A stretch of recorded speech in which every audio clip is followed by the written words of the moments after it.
So today we're going to be talking about the last lesson, which is transformations. I left this to the very end because I actually had gone through transformations with you guys at the beginning of the unit. Nothing has changed. We're still working with A, K, D, and C. The only thing is that now we're working with transforming cubic functions and quartic functions. We're not going to be transforming anything higher than that.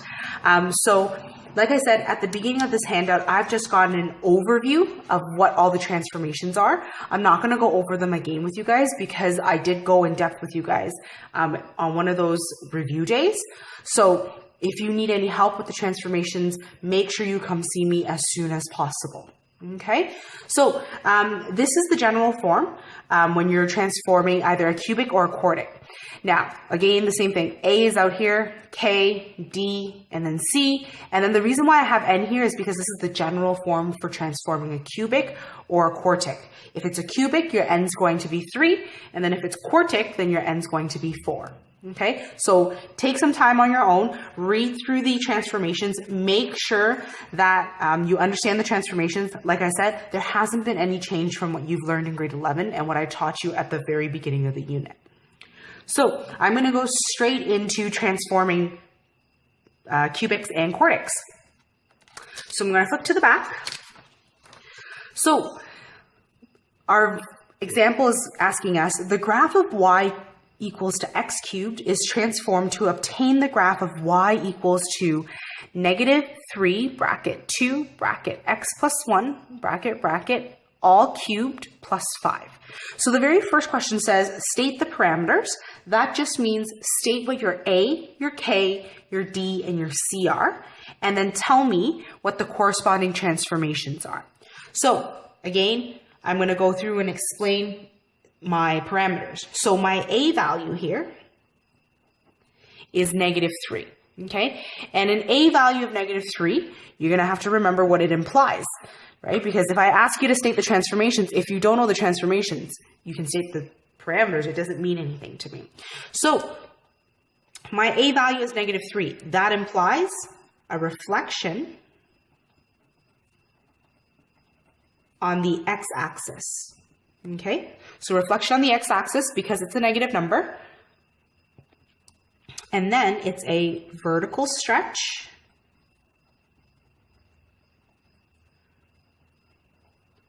by a factor of 3. That's it. Some of you in the review quiz ended up writing by a vertical stretch by a factor of negative 3. Once you've told me that there's a reflection, you drop the negative sign and you just tell me by a factor of whatever the number is. So that's done for A. Then I have K. So my K here is 2. Okay, and what that implies, it's a horizontal. Remember, opposite of what you're thinking here. It's not a stretch. It's a horizontal compression by a factor of 1/2. Okay, it's always the reciprocal of whatever your K is. Then my D is negative 1. So again, opposite of what you're thinking. So that's a horizontal shift left 1 unit. And then lastly, my C value, which is positive 5. Okay, and that's going to be a vertical stretch, not a vertical stretch, sorry about that, vertical shift up 5 units. Okay, so basically what's happening here is we're taking the basic cubic function, the most basic one possible, and we're just stretching it vertically and horizontally, and we're reflecting it, and then we're shifting it up and down, and then left and right. Okay, so really it's stuff that you've done before, so it's not anything really new. So for all of you who are like, whoa, miss, what's this table that you have down here? This is exactly the same thing as what you would do if you were using the mapping rule. If you're like, miss, I feel more comfortable using the mapping rule, I think I can do better with the mapping rule, by all means, I'm going to write you out what the mapping rule would be for this particular one. So you have, again, A is negative 3, K is 2, D is negative 1, and then your C is 5. So when you do your mapping rule is x, oops, I'm just going to erase that. It's not x. Okay, your mapping rule is going to be 1 over k times x plus d, and then ay plus c. So we're going to fill in all our values. So that's going to give me 1/2 x minus 1, and then negative 3y plus 5. So you could use the mapping rule and then just apply the base points through the mapping rule, and it would give you the same exact points that I would get if I was to use a table.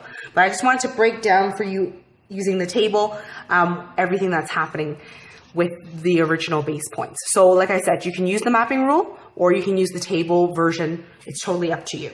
Just don't do like plug and chug, which is what I call when you just plug random x values in to get some kind of a shape. Okay, I want you to use your base points. So for x cubed, your base points are going to be the following: 0, 0, 1, 1, 2, 8, -1 and -1, and then -2 and -8. If you're wondering how we got those base points, I always tell my students, choose your x values between -2 to 2, plug them into your function. That way you're going to get your y values corresponding to those x values. Then you have 5 base points to work with. Okay, when you have 5 base points, it gives you a more accurate shape. So you should all remember from grade 11 transformations that you need to apply k first because it's in a set of brackets, then apply your a, and then apply your d and your c after. So I'm going to first apply my k value. Now my k value is 2 here, but I'm not multiplying all my x values by 2. In fact, I put a reminder there. It says, remember, for this particular transformation, you're actually multiplying all your x values by 1/2. Okay, it's the reciprocal. So I'm going to take the x value from each of my points, and then I'm going to multiply it by 1/2, but I'm going to keep the y values the same. So I have 1/2 times -2, and then I'm going to keep -8 the same. So that produces me -1 and -8. So after this point has been horizontally compressed by a factor of 1/2, instead of it being -2 and -8, it's now -1 and -8. I'm going to do the exact same for the remaining 4 points. So 1/2 times -1, but I'm going to keep the y value the same. 1/2 times 0, but keep the y value the same. 1/2 times 1, and then keep the y value the same. And then 1/2 times 2, and then keep the y value the same. So then when I simplify, I get -1/2 and -1 here. I get 0, 0. Then I get 1/2 and 1, and then I get 1 and 8. So these are the new sets of points we're going to be using. Okay, so these are the points after my cubic has been horizontally compressed by a factor of 1/2. The next column in my table tells me, now you're going to take your y values and you're going to multiply it by -3. So my x values are going to stay the same from these ones, but my y values, I'm going to be multiplying them by -3. So I'm going to do -1, and then -3 times -8. Keep my x values the same, and then -3 times -1. Keep my x value the same, take -3 and multiply it by 0. Keep my x value the same, multiply 1 by 3, and then again, keep the x value the same, take 3 and multiply it by 8. So I'm going to get a new set of points now. So it's going to be -1 and +24. Oh, sorry, forgot the negatives here. Then I've got -1/2 and 3. Then I've got 0 and 0 still here. I've got 1/2 and -3. And then I've got 1 and -24. Okay, so these points have been transformed by a horizontal compression by a factor of 1/2, and then a vertical stretch by a factor of 3, and a reflection on the x-axis. Okay, so basically think of this as the mapping rule, but doing it step by step. The mapping rule just allows you to do it all at once, which a lot of you will prefer. This is just showing it step by step. Now, taking these sets of points now, I'm going to apply the remaining transformations. So that's moving 1 to the left, So that's subtracting 1 and then moving 5 units up. So I'm going to add 5 to the y values and subtract 1 from the x values. So I'm taking these points here. So I'm going to do -1 minus 1 and then 24 plus 5. Then I have -1/2 minus 1 and then 3 plus 5. Remember, in here, your d value is -1. That's why I'm subtracting 1 and I'm not adding 1 here. Then I've got 0 minus 1 and then 0 plus 5. 1/2 minus 1 and then -3 plus 5. And then I've got 1 minus 1 and then -24 plus 5. So we're going to simplify our points, and these points that we get, these are going to be our final points. So these are actually the final function after everything's been done to it. So this is going to give me -2 and 29. This is going to give me -3/2 and 8. This is going to give me -1 and 5. This is going to give me -1/2 and 2. And then this is going to give me 0 and -19. So once I have my final points here, so if you did the mapping rule that we have up here, you get exactly the same final points here. Then we're going to start plotting our points in. Now I'm going to draw the base function for you to refer to. So I'm going to draw it in a different color. I would recommend for the first couple of times that you do questions like this, you draw the base function so that you know that your function looks relatively similar to that shape. So my base function is going to abide by these points. So I'm going to plot them on my grid. So 0, 0 is 1. And then I've got 1 and... Now, be careful what the scale goes up by here. It goes up actually by 8. So this is 4. So then 1 would be here. And then -1 would be here. Oh, see, I already made a mistake there. Notice that my x values, my x-axis, it's not going up 1 box per 1. It's actually 2 boxes per 1. So now I have to end up whiting it out. So give me 1 second. So be careful. See, it's a mistake that I would make too. So this is 1 and 1. And then this is -1 and -1. Then it's 2 and 8. So 2 and 8. And then the other one is -2 and -8. Okay, so I'm going to connect the dots here to make the general y equals to x cubed graph. So I'm going to try to make this look as not ugly as possible. So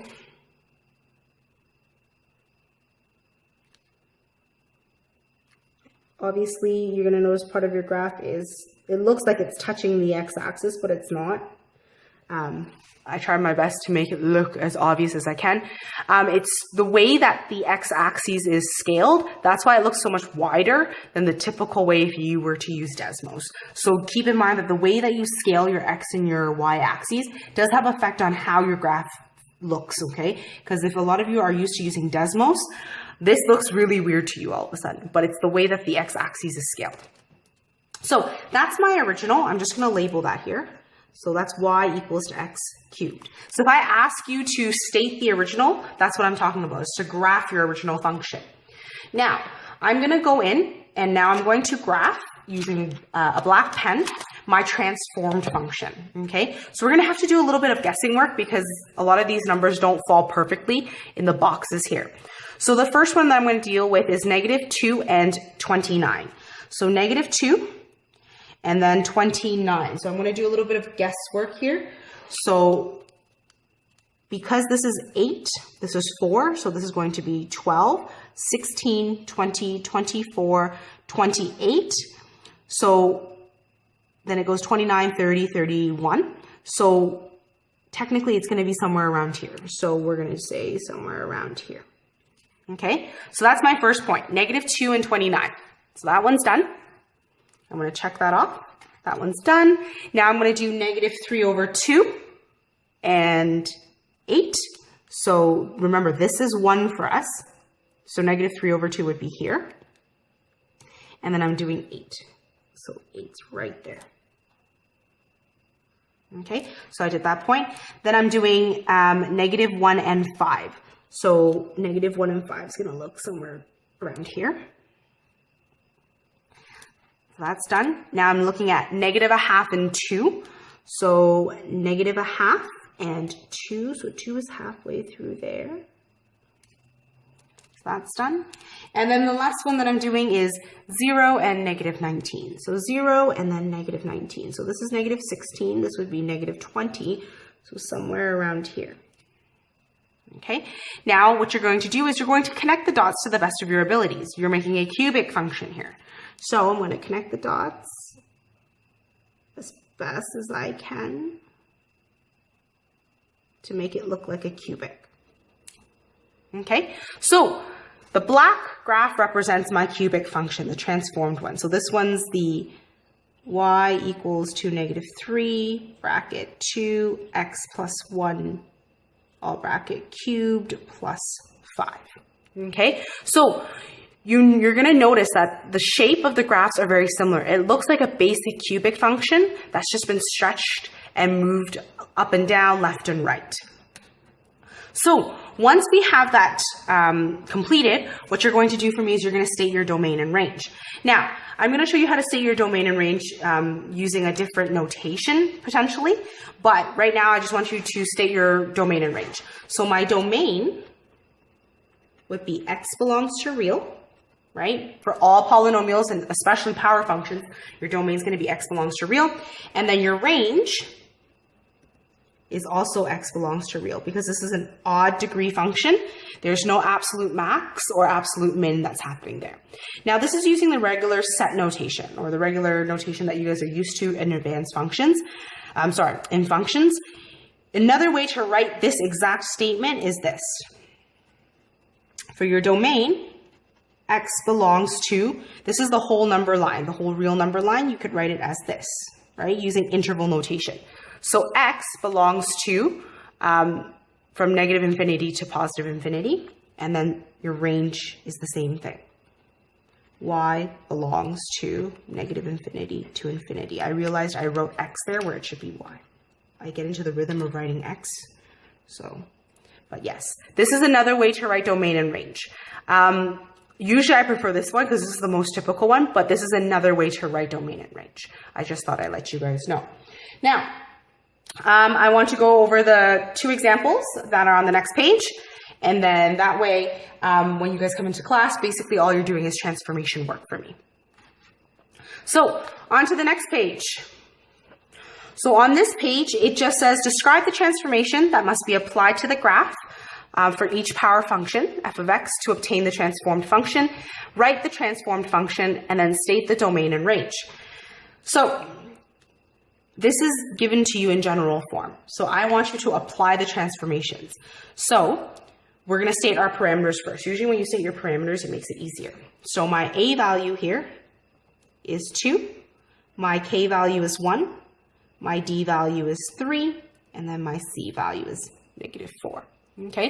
And then using the general form that was on the front of our first handout, you're going to slot a, k, d, and c in their appropriate spaces. So the transformed function would look something like this. So this is where a would go, then k, then d, and then whatever your degree is. In our case, this is degree 3, so I'm going to put a 3 there, and then whatever your c is. So we're going to take all of these and we're going to plug them in. So it's going to be 2. Now k is 1, so we don't have to worry about it. So it becomes x minus 3, all cubed. Not plus, this is going to be minus 4. That's how it's going to look like, your transformed function, okay? If k is 1, it doesn't show up, okay? Same thing with a. If it's 1, it doesn't show up. We don't write it.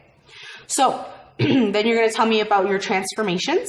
So that's why we stated our parameters. So there's a vertical stretch by factor of 2.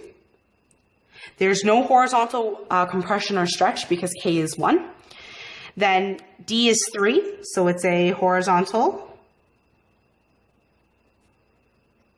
shift right by 3 units. And then lastly, our C value is -4. So it's going to be a vertical shift down by 4 units. Okay, so that's the transformations.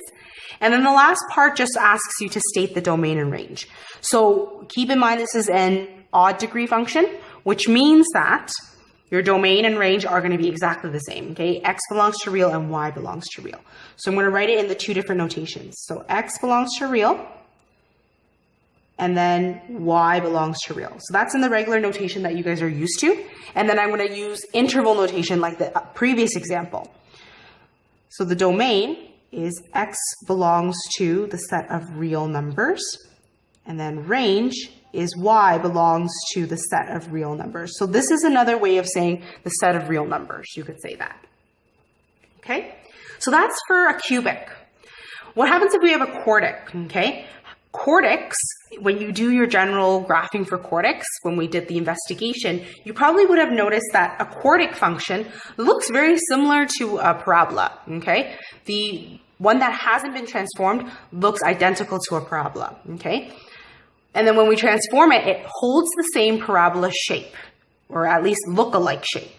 Okay, it doesn't create any more extra hills or anything. That's why we transform quartics, is because if you check out on Desmos, a transformed version of the one that we're about to do, it looks the same kind of like as a parabola. Maybe a little bit of a wider and more compressed version of a parabola, but that's how quartics look like once they're transformed. So let's take a look at this one. Now, before we begin, something very, very important, and a lot of you are going to forget this on an assessment, especially for the quest that's coming up soon. Your K value must be factored out. If it's not factored out, you must rewrite it so it's factored out first. So if you take a look at that, sorry, there was a fly on my paper. What you're going to do is you're going to notice it says 2x plus 6. Your K value is not factored out there. So factor out your K value. So y equals to -f bracket 2x plus 3. Okay, you have to factor out the K value. Okay, now we can begin. So state your parameters. A is -1, K is 2, D is -3, and then C is 1. And then state your transformations. So it's a reflection in x-axis, and then it's a horizontal compression by factor of not 2, but 1/2. Then we have a horizontal shift 3 units left. So it's not 6. Okay, it's because we factor the 2. So the real D value for us is 3 here, or -3, technically speaking, -3. And then lastly, our C value is 1, so it's a vertical shift. Vertical shift 1 unit up. Okay, so that's my transformation.